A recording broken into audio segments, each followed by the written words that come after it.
സംസ്ഥാനത്ത് April May മാസങ്ങളിലെ ration വിഹിതം ഗുണഭോക്താക്കൾക്ക് ഒരുമിച്ച് നൽകാൻ സർക്കാർ തീരുമാനിച്ചു. ഏപ്രിൽ 4 മുതൽ വിതരണം ആരംഭിച്ചു. 3 മാസത്തെ വിഹിതം ഒരുമിച്ച് നൽകാനായിരുന്നു കേന്ദ്ര നിർദ്ദേശമെങ്കിലും റേഷൻ കടകളിൽ ഭക്ഷ്യധാന്യങ്ങൾ സൂക്ഷിക്കാനുള്ള സ്ഥലപരിമിതി കണക്കിലെടുത്താണ് 2 മാസമായി ചുരുക്കിയത്. ഏപ്രിൽ വിഹിതത്തോടൊപ്പം മെയ് വിഹിതം മെയ് 30 വരെ വാങ്ങാം. ജൂണിലെ വിഹിതം സ്റ്റോക്ക് ലഭ്യമാകുന്ന മുറയ്ക്ക് നേരത്തെ വിതരണം ചെയ്യുന്നത് പരിഗണനയിലാണ്. പശ്ചിമേഷ്യയിലെ യുദ്ധ സാഹചര്യത്തിൽ ഇന്ധന ലഭ്യത കുറഞ്ഞാൽ ഭക്ഷ്യക്ഷാമം ഉണ്ടാകാതിരിക്കാനുള്ള മുൻകരുതലായാണ് സർക്കാർ നടപടി.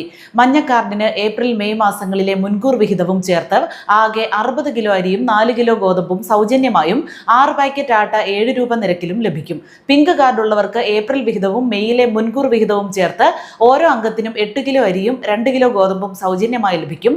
4 അംഗങ്ങളുള്ള കാർഡിന് ഗോതമ്പിന് പകരം പരമാവധി 8 പാക്കറ്റ് ആട്ടയും അതിൽ കൂടുതൽ അംഗങ്ങളുള്ള കാർഡിന് ഓരോ അംഗത്തിനും അധികമായി 2 കിലോ ഗോതമ്പും ലഭിക്കും. നീല കാർഡിന് ഏപ്രിൽ വിഹിതവും മെയ്യിലെ മുൻകൂർ വിഹിതവും ചേർത്ത് ഓരോ അംഗത്തിനും 4 കിലോ അരി വീതം കിലോയ്ക്ക് 4 രൂപ നിരക്കിൽ ലഭിക്കും. കൂടാതെ ഏപ്രിൽ മെയ് മാസങ്ങളിലെ അധിക വിഹിതമായി 5 കിലോ അരി കിലോയ്ക്ക് 10 രൂപ 90 പൈസ നിരക്കിൽ ലഭിക്കും. അതത് താലൂക്കിലെ സ്റ്റോക്കിനനുസരിച്ച് കാർഡിന് 2 കിലോ മുതൽ 6 കിലോ വരെ ആട്ട കിലോയ്ക്ക് 17 രൂപ നിരക്കിൽ ലഭിക്കും.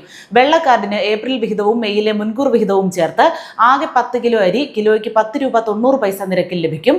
അതത് താലൂക്കിലെ സ്റ്റോക്കിനനുസരിച്ച് കാർഡിന് 2 കിലോ മുതൽ 6 കിലോ വരെ ആട്ട കിലോയ്ക്ക് 17 രൂപ നിരക്കിൽ ലഭിക്കും. ക്ഷേമ സ്ഥാപന അന്തേവാസികൾക്കുള്ള കാർഡുള്ളവർക്ക് ഏപ്രിൽ വിഹിതവും മെയ്യിലെ മുൻകൂർ വിഹിതവും ചേർത്ത് വാങ്ങിക്കാം.